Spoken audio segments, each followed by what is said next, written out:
കേരളത്തിലെ പിള്ളേരുടെ സ്വഭാവമൊക്കെ മാറിപ്പോയി ഒരുപാട്.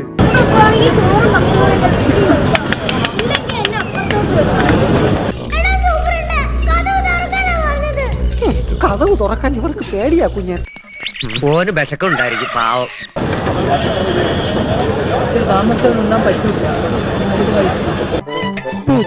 എന്തൊരു തൊലിക്കട്ടി. അത് തനിക്ക് ഇപ്പോഴാണോ മനസ്സിലായത്? ഇപ്പോഴേ മനസ്സിലായോ? പക്ഷെ അവരൊരു ശരി നമ്മളെ കുട്ടികൾക്ക് ഇങ്ങനെ സംസാരിക്കുക പോലീസുകളോട്. എന്ത് പറ്റി? ആൾക്ക് ഇപ്പൊ പഴയ പോലെ പോലീസിനെ പേടില്ലാണ്ടായോ? ഷിജോ ബാരിക്കേഡ് അവിടെ.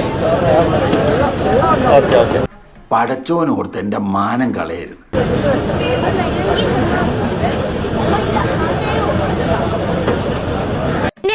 ഇനി ഞങ്ങൾ എന്തെങ്കിലും പറഞ്ഞാലുണ്ടല്ലോ. പറഞ്ഞെന്താടാ നീ എന്റെ അടുത്ത് വിഴുങ്ങോ? ആ ചിലപ്പോ വിഴുങ്ങും.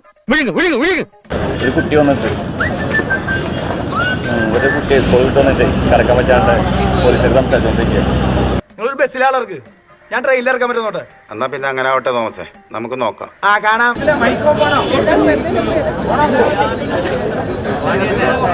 നിന്നാണെന്നാ ഉള്ള പറയാല്ലേ, നീ പുലിയാണ് കേട്ടാ.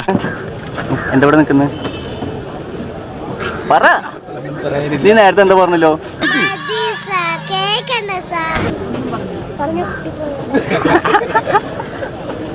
പറ. ഇതൊന്നും പഠിച്ചോണ്ടൊന്നും വലിയ കാര്യമില്ല. ഒക്കെ പരുന്തുംകാലേ പോവാനുള്ളതാ. എന്താടാ വിളിച്ചേ? ഇവിടെ എന്നും ഇങ്ങനെ സമരമാണോ? പോകാൻ പറ്റുന്നല്ലേ? വിശക്കുന്നുണ്ടോ? നീ എല്ലാം നേരത്തെ പറഞ്ഞേക്ക് ചോറ് കൊണ്ടുപോകാൻ. ആ പിന്നൊരു കാര്യം, ഓരോ വിശക്കനുണ്ട്, എന്തെങ്കിലും വാങ്ങിക്കാനുള്ള ഏർപ്പാട് നോക്കി. ശങ്കരൻകുട്ടി ആചാര്യ പറഞ്ഞിട്ടില്ലേ, കോമ്പളാൻ വാങ്ങിച്ചോട്. കോമ്പളാൻ പോയിട്ട് തഴിച്ച് വളരട്ടെ. അപ്പൊ ഞാൻ പോട്ടെ. ജീവന് ഭീഷണിയുള്ള ഒരു പണിക്ക് ഞാൻ ഇന്നുവരെ പോയിട്ടില്ല.